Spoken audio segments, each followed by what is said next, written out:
Oi, pessoal! Professora Érica aqui, bora falar de política? E hoje com a pergunta: o que racismo tem a ver com política? Primeiro de tudo, acho interessante a gente entender os dois conceitos, o que é política e o que é racismo. Então, a política é a administração da polis. Ao administrar, não se visa apenas os aspectos econômicos. Existe a escolha consciente de também se visar uma sociedade mais justa e que todo cidadão, independentemente de raça, credo, orientação sexual, consiga ter acesso aos seus direitos enquanto cumpre com seus deveres. E aí agora, racismo. O que é? Então, é uma ideologia que estabelece uma relação de hierarquia na sociedade, segundo a qual uma cultura, uma etnia, uma raça é superior às demais. O racismo, ele pode ser visto de duas maneiras diferentes. Existe o racismo individual, em que uma pessoa usa os privilégios de sua raça como arma para oprimir, submeter, menosprezar, humilhar. E esse racismo individual, ele pode ser visto, pode ser filmado, e a gente tem visto mais e mais vídeos relatando, demonstrando isso. Existe também o racismo coletivo e institucional. Ele é um reflexo do pensamento coletivo estabelecido histórica, social e culturalmente, e ele impede o acesso de determinada etnia ou raça a uma cidadania plena de direitos e deveres. Se manifesta nas estruturas de organização da sociedade e nas instituições. É interessante a gente reconhecer o racismo institucional porque ele responsabiliza as organizações por seus atos e exige que essas organizações tomem ações coletivas reparadoras. E aí nós começamos a entender como que racismo e política caminham juntos e como que a política interfere diretamente na existência ou no combate ao racismo. Então já é possível dizer, conforme o economista Gunnar Myrdal, que para se desenvolver uma nação, então é necessário que tenha ações sociais e políticas públicas, porque o objetivo do governo deve ser o bem-estar da sua população toda.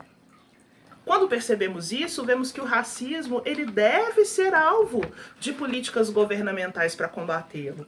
E como que a gente faz isso? Como ele tem duas frentes, a individual e a coletiva, o combate ao racismo também deve ser feito nessas duas frentes, a individual e a coletiva. No campo pessoal, é preciso assumir responsabilidades. Com algumas perguntas você entende se você tem ou não comportamento racista. Por exemplo, se pergunte: se entro em um elevador sozinho ou sozinha com uma pessoa negra, especialmente um homem negro, assumo uma postura defensiva protegendo os meus objetos?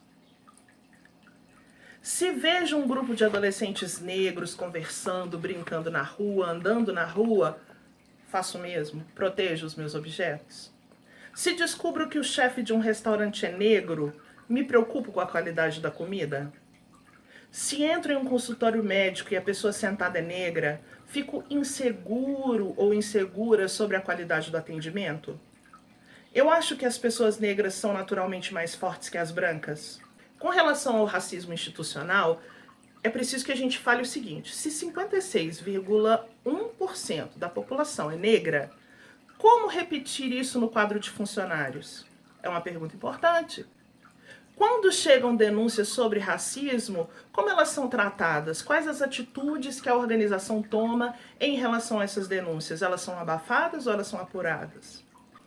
O porquê segue quase todas essas perguntas. Por exemplo, se eu acho as pessoas brancas naturalmente mais bonitas do que as negras, comece a se perguntar por quê.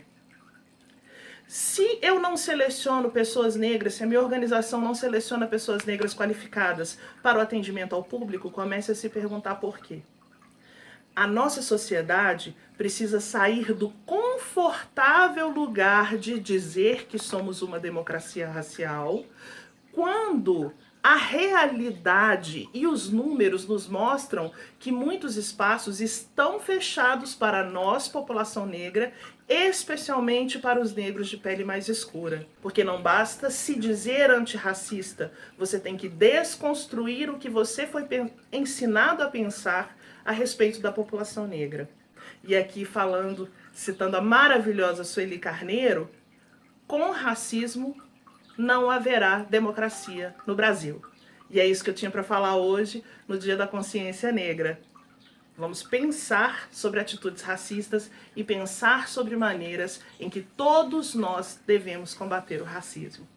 Até a próxima, pessoal!